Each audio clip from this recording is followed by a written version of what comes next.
This is Hidden Killers with Tony Bruschi. Here now, Tony Bruschi. You don't really start this story in a parking lot where a baby vanished.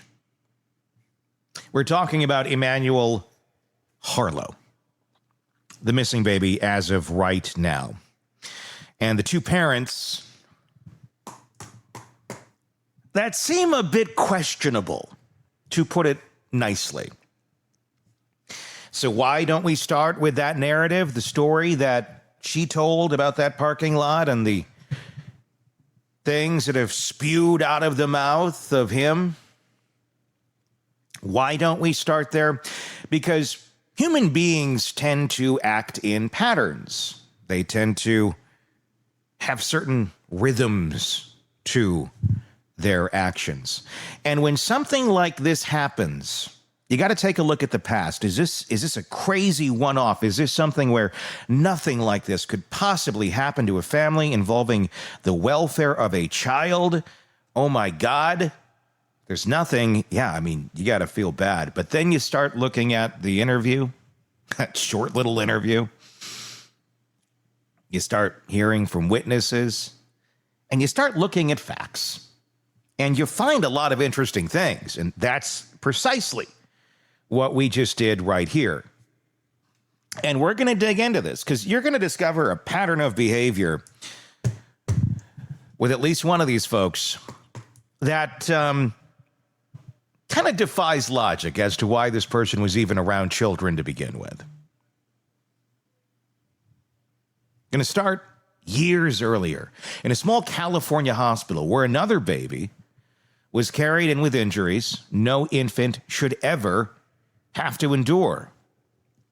That baby was 10 weeks old, and her father was a man named Jake Haro. Yep, that's him right there. The same man now at the center of the search for his missing 7-month-old son, Emmanuel.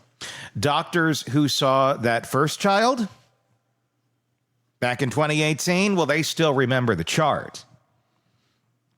A fractured skull, bleeding inside the brain, multiple rib fractures in different stages of healing, swelling in the neck, a broken tibia, retinal hemorrhages. No 10-week-old just ends up like that. It was the kind of file that makes child abuse specialists stop in their tracks. Pick up the phone and call the police before even setting the clipboard down. When investigators pressed Jake, he said he dropped his daughter into the divider of a sink during bath time. I'm not even quite sure what the hell that means. But okay, nice excuse. A one-time accident, right? He claimed. Doctors, of course, didn't buy it. Injuries like those come from force, from repetition, from something more sinister than clumsiness. The case went to Riverside County Sexual Assault and Child Abuse Unit, the prosecutors who handle only the worst harm done to children. Both Jake and his then-wife were charged with felony child cruelty under conditions likely to cause great bodily harm or death. Each, of course, tried to blame the other. The evidence remained fixed on one truth. Their daughter had been hurt badly, repeatedly, and while in their care.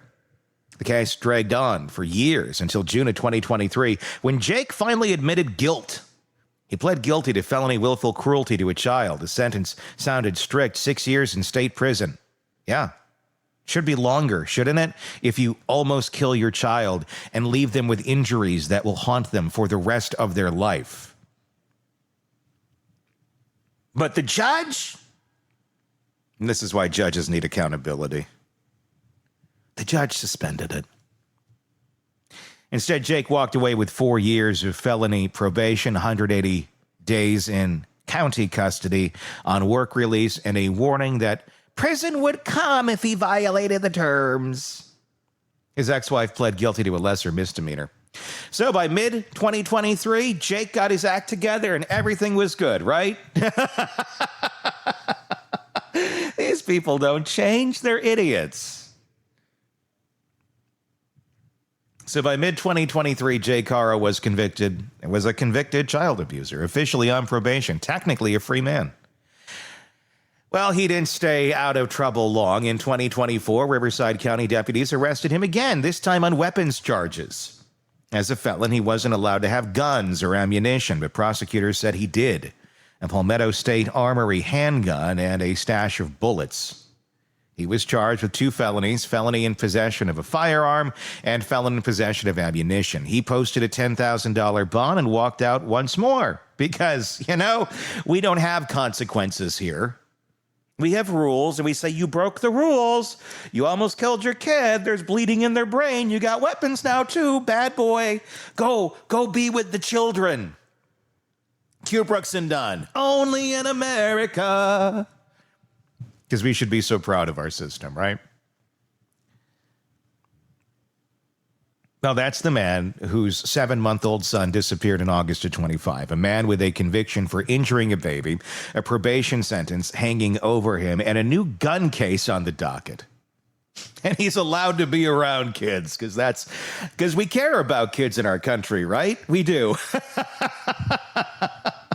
Well, until they're born. And then it's like, oh, you were born to a family that barely making it alive, like they can barely take care of themselves. You must have the child, it'll be raised. It's a lovely, lovely, wonderful, have the baby for these. Yeah. Then they're born, and good luck, morons.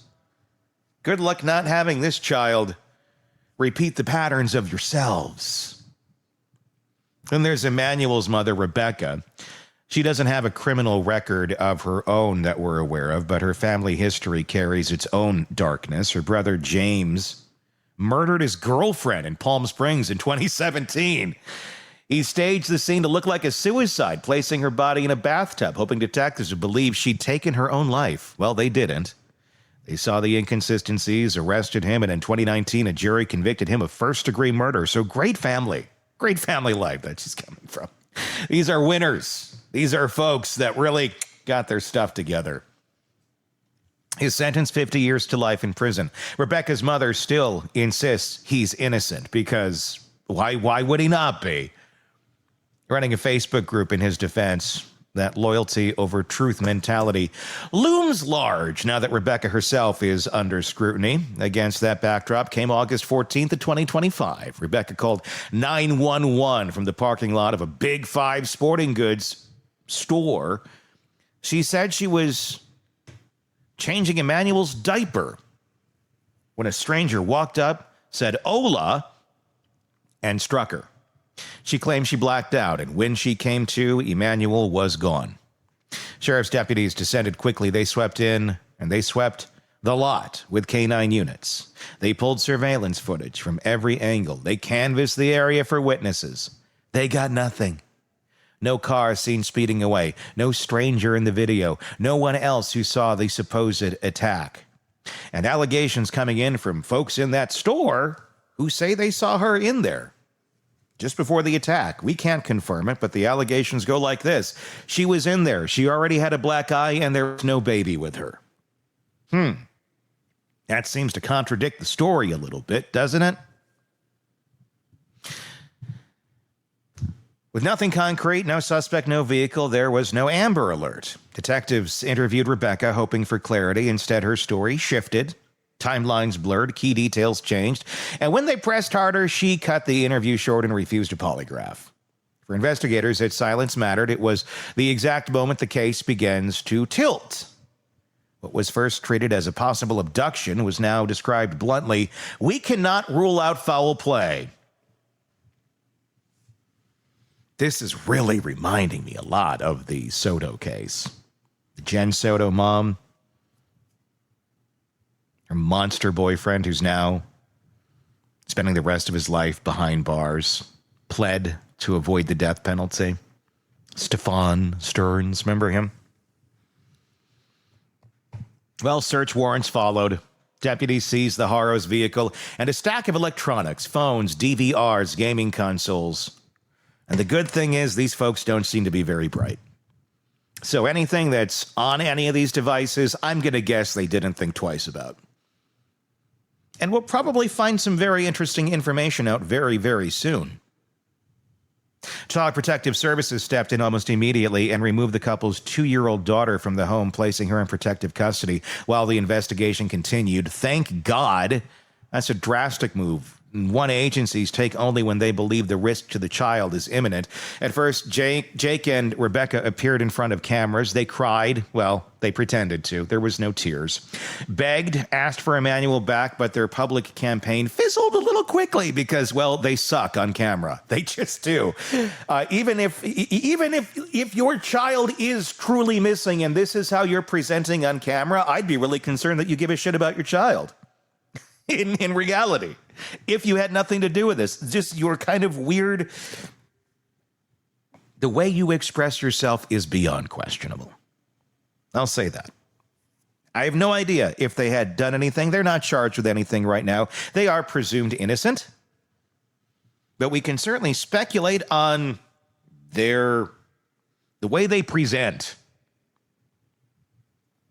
Their public campaign, like I said, it fizzled quickly. A national nonprofit had stepped in to organize volunteers and offer a reward even. And within days, they pulled out. They said they couldn't, in good conscience, keep investing resources when the parents themselves weren't showing up to searches or staying engaged.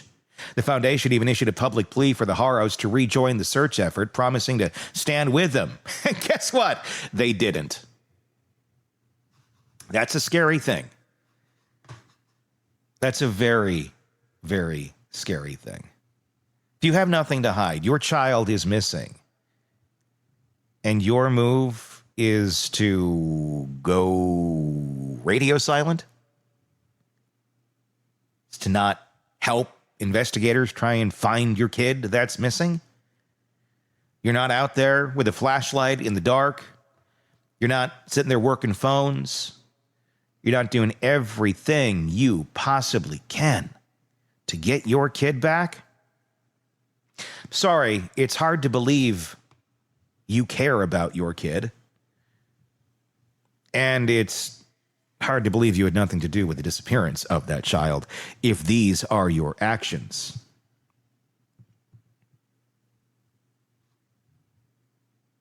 So the case turned inward. A father with a record of harming a baby. A mother tied to a family story of staged violence. A toddler removed from the home and a missing infant whose last moments on record depend entirely on a story investigators don't believe. The patterns are what detectives keep circling back to. Jake once explained away a fractured skull and broken ribs as a simple slip in the sink. Doctors said no. Now Rebecca explains away a vanished infant as a stranger attack in broad daylight. Detectives say no. Both stories dissolve under scrutiny. Both end with silence where answers should be. The community, once quick to rally, grew uneasy. Neighbors watched deputies load evidence bags into a car and tow their car away. Reporters caught Jake and Rebecca leaving juvenile court after a hearing on their daughter, both stone-faced, both refusing to answer questions. Both who should never be in the custody of children or have custody of children because they have the mentality of children who have custody of children. But we're okay with that here because those genes matter. If that's genetically yours, that's yours. You should, they need you. No, they don't. Because this one's probably dead. And the other one, his original daughter, I don't know if that's even his original, his first one. Because the guy just seems to go off and shoot his junk into anybody and just create more kids.